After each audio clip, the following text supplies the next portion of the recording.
कि पगली कहेले कि रहनी कली कमसीन तू तो फूल बना देहला। कि अरे उ पगली कहेले कि रहनी कली कमसीन तू तो फूल बना देहला। अरे राते हमारे कमरिया के दर्द बढ़ा देहला। अरे हम ना जानी कि ऐसा करबा हो जादव जी। अरे तू तो हमारे नए लहंगवा के साइज बढ़ा देहला।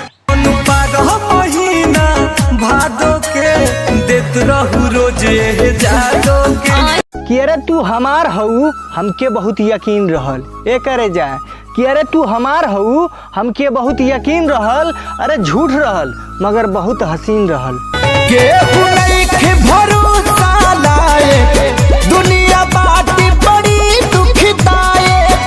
कि अरे गलत अगर हम हई तो सही तू हूँ ना हऊ। ये करे जाए कि अगर गलत हम हई तो सही तू हूँ ना हऊ। अरे मानत है कि हार गल हई हम इश्क में मगर जीतल तू हूँ ना हऊ।